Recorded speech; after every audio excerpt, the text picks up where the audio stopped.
Board Game Breakfast. It's November. All right. Well, there's a lot of exciting things that are coming up. We are working on PAX Unplugged coming up in next week, actually. And then we have the cruise. So we're getting everything ready for those things. But even more exciting is our Essen games have started showing up. So there's a lot of games that we're excited to show off and play. Now, one of the things we're going to be doing this week is we're going to try to do some more live stuff for you. Part of the reason is there's no way we're going to get all these Essen games reviewed for you in time, but we can play a few of them for you live. So we'll see. There's just be different games that you'll see live, but there'll also be some live Q&As. You'll see one from me, one from Sam, one from Z this week. So just keep an eye out on our live schedule. There'll be several live events. Even today, you'll see some of those go up. Well, also, if you live in the Miami area, well, I hope you do. In Kendall especially, a new Cool Stuff local store has opened up, and it's been open for a couple weeks, but we're having our big grand opening tomorrow, which is, let's see, that's the 4, 5, 6, 7, the 7th.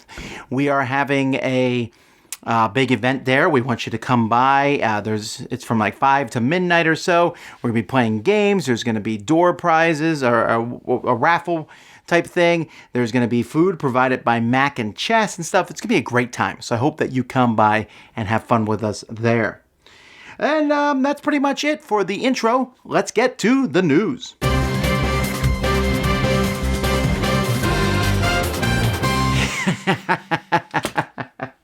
All right. So from Cosmos, there's going to be a Catan Chocolate Edition.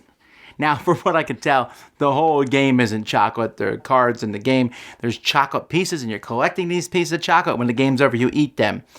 Do you have to buy recharge packs? Is this a novelty thing? I have no idea. It's silliest news of the week. Catan Chocolate Edition. Yay. Game Point has it's open to 26 in Nashville. It's a new game cafe.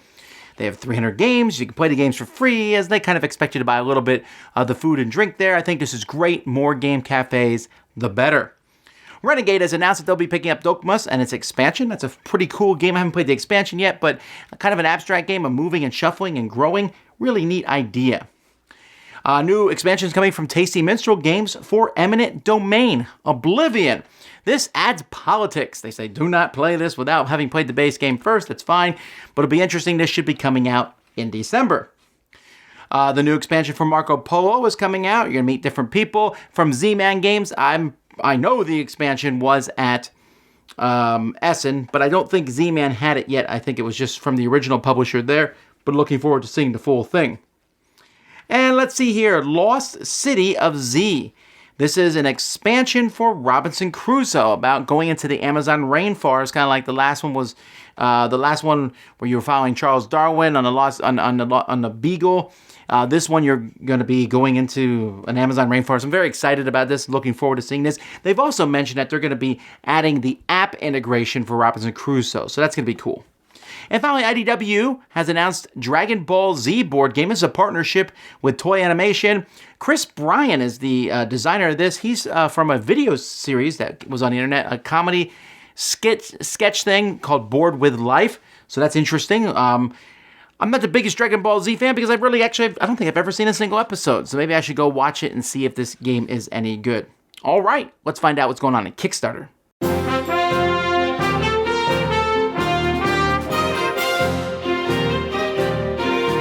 Happy breakfast, everyone! Even though the transatlantic travel from Essen has knocked me for a loop, I still have some great crowdfunding games to take a look at today. From the publisher of Vast, The Crystal Caverns, comes Root, a woodland game of forest domination. In Root, players control one of the 4 unique factions, which are highly asymmetric, with different abilities, scoring options, and even victory conditions. The game is largely card-driven by a deck that has 4 suits that align to those factions. Cats are the invading force, and they want to build buildings using the wood resources on the board. The Eerie Dynasties play cards that play out depending on who's in the lead, and they try to build roosts. The Woodland Alliance plays conspiracies and uses supporters to take actions like battle and establish hideouts. And the Vagabond has special movement abilities, and it takes actions based on the equipment they gain, and they also score and have abilities dependent on their interactions with other factions. Root has the serious design chops of Cole Worley, the designer of Pax Pamir, and it features lovely storybook-like art by Kyle Farron. You can get a copy of Root for a pledge of $60 plus shipping, and that includes the Riverfolk expansion. Green Couch Games is kickstarting their first larger size game with Best Treehouse Ever, Forest of Fun. This is a standalone expansion to the delightful Best Treehouse Ever, which is a drafting game in which players work to build their dream treehouse. Best Treehouse Ever is an excellent lightweight drafting game, and Forest of Fun uplevels it with the addition of animal habitats, in which you work to create ideal homes for your furry friends, kind of catering to their needs. And Forest of Fun also includes a number of location cards, each of which provides a unique special ability that adds variety to player strategy. Forest of Fun can be combined with the original game to play up to 8 players, and if you already own the base game, you can get Forest of Fun for a pledge of just $23 plus shipping. But if you need both boxes, you can get that for $38 plus shipping. In Speakeasy Blues, you play the owner of a gin joint in the Roaring Twenties. Designed by the team behind Sagrada, Daryl Andrews and Adam Adamescu, Speakeasy Blues is a game of dice drafting, action selection, and engine building. You'll be using dice to take actions like throwing parties, to attract celebs, bootlegging booze, and more. You'll want to manage cops and gangsters, and you'll build a bit of an engine through society, collections, and crime cards that customize your speakeasy, but you have to make some tough choices since you're limited in the abilities that you get to keep and take advantage of. Speakeasy Blues also features the lovely graphic design of Heiko Gunter, and a copy of this thematic game takes a pledge of $49 plus shipping. And Echidna Shuffle is a super cute and family-friendly pick-up and deliver game from the designer of Jet Set. Players work to deliver their bugs to their stumps by using echidnas to pick up, move, and deliver. Players select their bug spot, but opponents place the stumps for delivery. Dice provide movement points, and there's a movement point track that balances actions and lets players kind of predict the movement count every other turn. Players can use those points to move any of the echidnas around, since echidnas can't jump over other creatures, and all of the paths are one way. The first player to deliver their 3 bugs to their stumps wins. Echidna Shuffle's toy factor is off the charts with these adorable plastic pieces that are actually really large in real life, and you can get a copy of this delightful lightweight game for just $24 plus shipping. Okay, that's all I've got for you this episode. Hopefully something caught your eye. And now I'm going to go eat some recovery stroopwafels.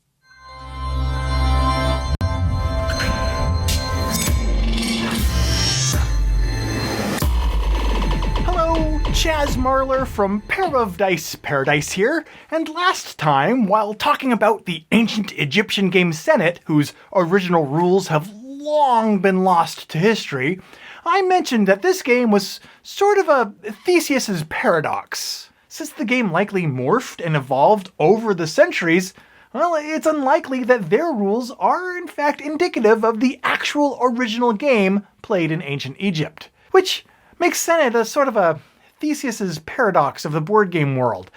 Theseus's paradox is kind of a thought experiment that it goes like this. Let's say that you own a ship. Well, first off, congratulations on your purchase and welcome to the world of naval vessel maintenance. Now, over time, various planks of wood that make up your ship will wear out and, well, they'll need to be replaced.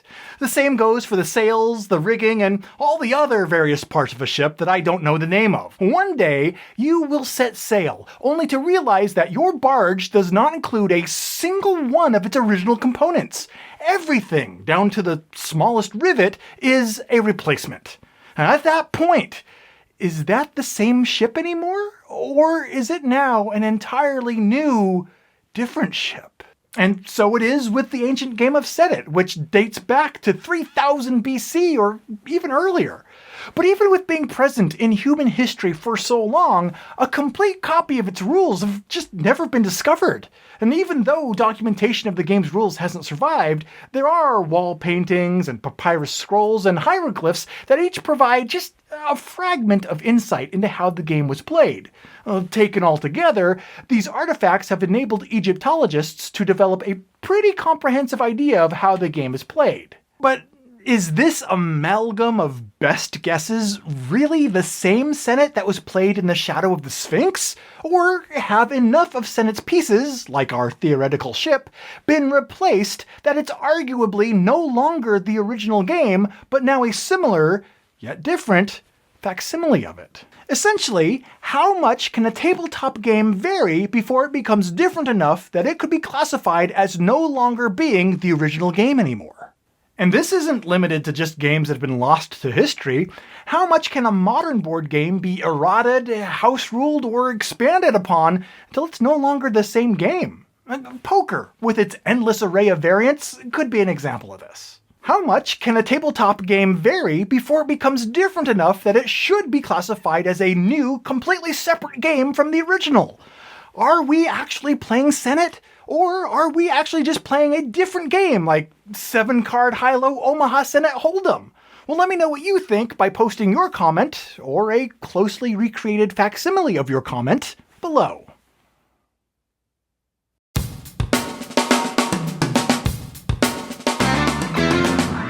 Okay, so what's coming from the Dice Tower this week? Well, I already mentioned live plays. I like to tell you what they are, but we're not quite sure what the different games are that we'll be playing live over the course of the week. Some will be simplistic games. You're going to see how they work. Maybe we'll play some more complex ones. I don't know, but I'm excited about it. So that's one thing to look forward to. Our Charterstone reviews will go up tomorrow. We did the first impressions of it, but tomorrow you'll see the full review of Charterstone plus a spoiler-filled review of Charterstone. You'll also see today, later on today, our next game of Pandemic is going out. Now, we played through the whole season of Pandemic Legacy Season 2, but we're just going to post one a week for the foreseeable future. Other than that, you'll just see various videos go up this week. There will be some reviews, but there's going to be lots of live plays and other things going on this week, so keep an eye out for that. Got a couple unboxing videos. People seem to really like those, and so there's a couple from Essen, a lot of games that came in, so stay tuned, stay tuned. All right, let's keep moving. Hey everyone, Chris Renshaw from the Boards and Swords podcast here, and for this week's role-playing, not a really big video because I'm actually at the FFG World Championships this week for L5R, but I wanted to let you guys know that right now I have actually put up a bunch of events for the Jack Vasel Memorial Fund. I will be running events at both Gen Con and Origins, and I put 4 seats up for each one on the auction. So a lot of them still are, there's a couple spaces that still have some bids open. So I will link, if you go to boardsandswords.com/auction, it'll take you to one of the events, and then you can actually see the rest of the events from one of those links. So make sure you check it out. It's all going to a good cause, and I look forward to running games for some of you guys at Gen Con and Origins. If you have any questions, make sure you post them in the comments below. In the meantime, may all your hits be crits. Slightly shorter this week, folks. I apologize about that because just different people going to different conventions. The Brawling Brothers went to the Unrivaled tournament. 2 brothers set loose in a thrift store. This is... Oh yeah, that's right. The Brawling Bros are here. Brothers Murph are no more. We see to that. They're gone.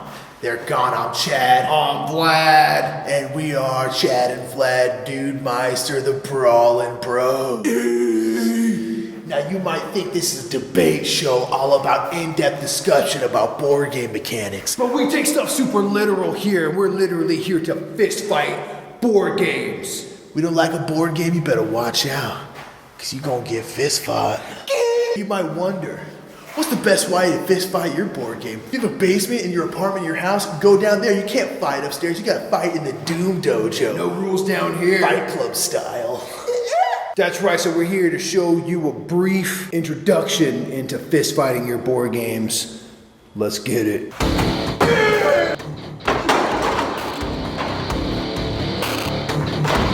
Yeah, that's right, I'm the heavyweight champion of fighting midweight Euros.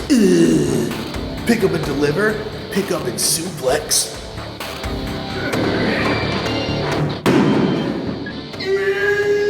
Roll and move, more like roll and punch.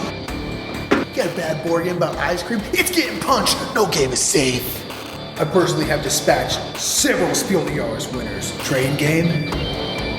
arcade game, space game, in your face game. How do you fight a cooperative game? There's only one way. Cooperation fight. What's the question? What if it's a legacy game? You have to play it 24 times? That means it's getting 24 punches.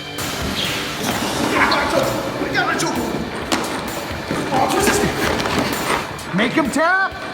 Me fighting worker placement, there's only one spot available on the board for you workers. The hospital. 4X. 4Flex. I need your arms. That's right. Want to give a big shout out to Tom Vasel for, finally bringing us to the forefront. We've been trying to get on this show for years. Yeah. Thank you for giving us a chance, Tom Vasel. Thank you. Rose Murphy will be back next week. Thanks for watching. Send us some games to punch. Send us videos of you punching games.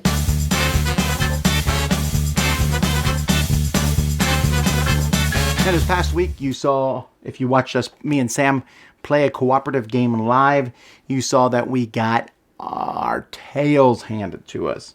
Cooperative games can be hard, and so we'll talk about how hard they are or not. And in fact, that's an upcoming top 10 list I'm going to do at some point where I tell you I think the 10 hardest cooperative games. There's some ones I think that are easier than others. There's some I find very difficult. How hard do we want a game to be? This comes into play with the Dark Souls video game, right? People love this game because it's so very difficult. And even when I get any video game, you can play it on different levels, and you can play on a really hard level. I remember when I was a kid, I played Wolfenstein 3D, and I beat the whole game, and then I was like, all right, let's play it on hard. And I finally beat the game on hard, and I was so proud of myself, and I was like, all right, let's beat it on hard with just a pistol. Not quite so easy. I don't think I've ever accomplished that. But, giving a challenge to ourselves. With cooperative games, how hard should a game be? See, the thing about hard is, with a board game, you play a cooperative board game. And I'm talking mostly here about cooperative board games. Competitive board games can also have that overwhelming feel of difficulty. That's something different. I'm not as fond of that. I'll talk about that some other time. I'm talking about cooperative games specifically. How hard should that game be the first time? There's different averages. You should win 30% of your games or whatever. But what about the first time you play it? See, the first time you play it, I feel like when we're done, I feel like I could have won. If I had tried and did this more differently, I feel like I could have won if I just knew what I was doing. I don't expect to win a cooperative game the first time. In fact, if I do win a cooperative game the first time, I wonder if it's too easy. And the answer to that is usually yes, or we got super lucky. The harder a game is, the less I'm enthused about the randomness in the game, or at least the overall randomness.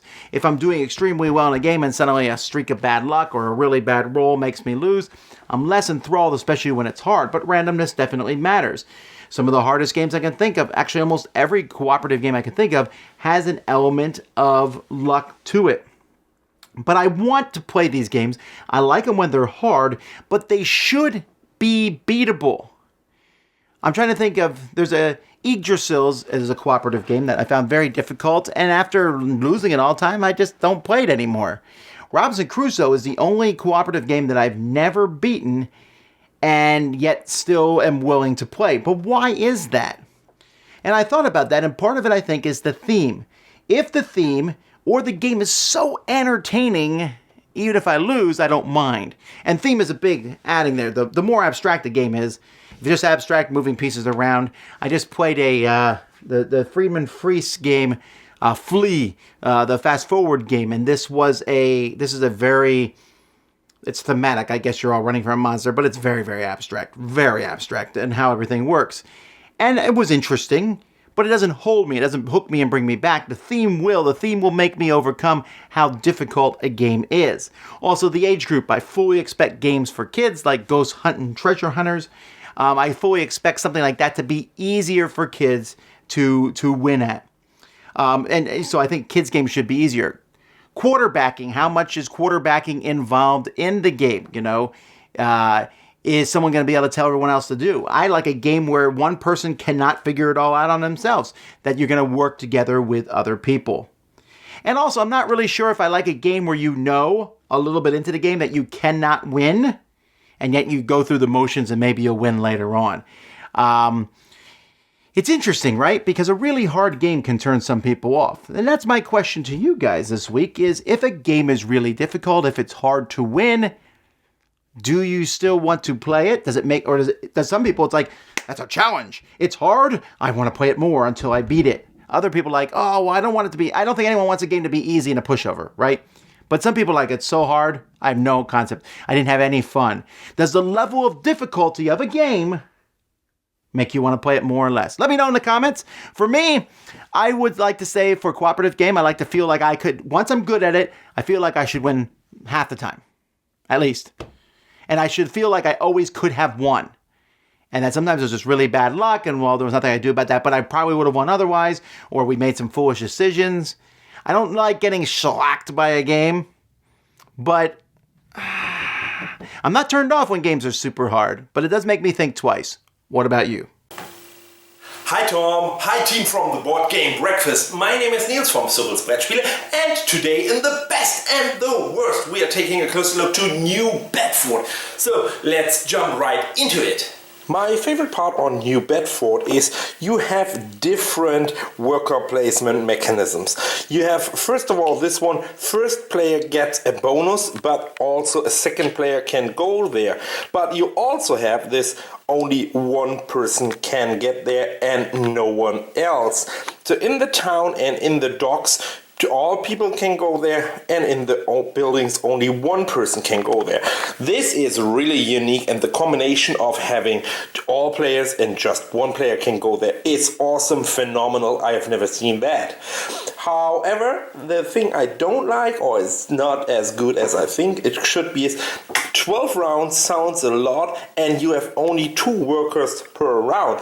The first round feels very slow. In my opinion, it should be only 8 rounds and 3 workers, or 6 rounds and 4 workers, things like that, so that you can do a little bit more in your first round. Thanks all of you for being part of this show, and this was my favorite part of New Bedford from Dice Hate Me and Greater Than Games. See you here next week on the Board Game Breakfast. Bye bye. Hey gang, and welcome to Tantrum HQ. I'm Leah Meadows. And I'm Will Meadows, and today on the Throwdown, we've got Lanterns in the red corner. And King Domino in the blue corner. King Domino from Blue Orange is a tile placement game in which 2 to 4 players try to build the best kingdom using fantastically illustrated dominoes. Players move their markers to indicate which domino they want to select each round. Tiles with crowns on them will score at the end of the game based on how many like tile dominoes they are grouped with.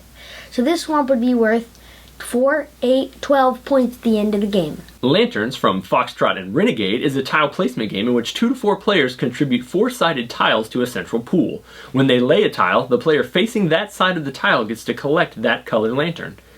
Anytime a player plays or matches a platform, he gets to collect a token, and those tokens can be used to exchange cards of different colors. Scoring points in the game is accomplished by dedicating your lantern cards in exchange for the top point tile. The game ends when players' tiles are exhausted, and the player with the most points wins. Alright, so we're looking at 2 different domino-like tile placement games. Are you ready for the Throwdown? Yes. Okay, here we go. Ready? 3, 2, 1, Throwdown! Ooh, lanterns, really? Ooh, okay, I didn't expect that. Tell me why you like lanterns better than King Domino. I felt like there was a little more strategy you had to have for lanterns. Because, so you can match this, and you can also get this facing at you. Yeah. And if you get both of them, then it's easier to win the game. That is very true. That's cool. King Domino has some fantastic art. It's a lot easier to teach and to play. We've played it with tons and tons of people. Lanterns is a little meatier. It has a little bit more strategy to it. There's a little more options that it gives you. So I'm impressed that you like that. Way to go. Thanks for joining us. Be sure to subscribe to our channel, and we'll see you guys next time.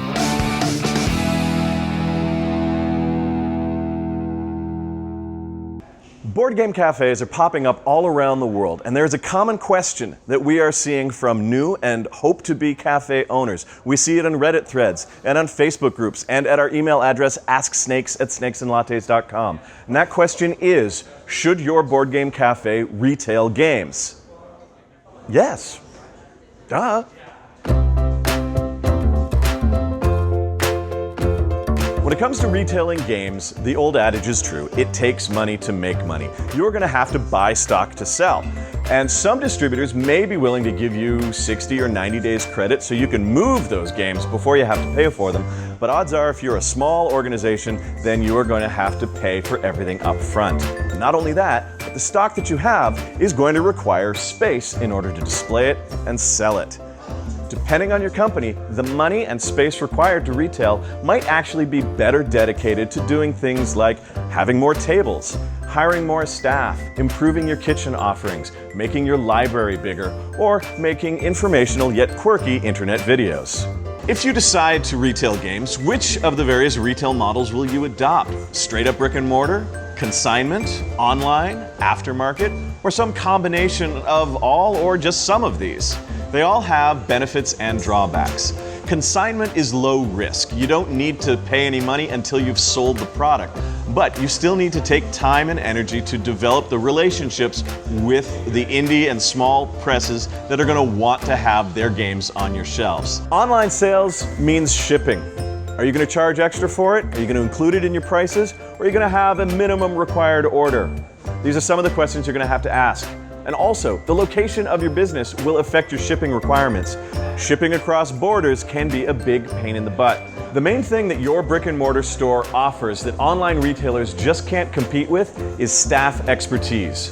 Sure, a website like Amazon can tell you that customers who bought Carcassonne also bought the Lord of the Rings Blu-ray trilogy and Tide laundry pods, but they can't tell you why. Your staff are already making recommendations to your customers as to what they should be playing, and it's just a small hop, skip, and a jump to recommending what they should be buying. They can tell your customers that if they like Carcassonne, they're also going to like Chin. The aftermarket can be a rich vein of potential revenue, but it takes a lot of time, effort, staff know-how, and space to properly understand the market for used games and collectible singles, as well as displaying them in an efficient and effective manner. In the end, the question of to retail or not to retail is one that you are going to have to answer for yourself. If you think it's something that you want to tackle, though, start small. Start with the games that your customers are requesting frequently, and of course the evergreen games that never go out of print. Ticket to Ride, Catan, Pandemic, Dominion. Once these games start selling for you, take some of the revenue, put it back into your inventory, and increase your stock options.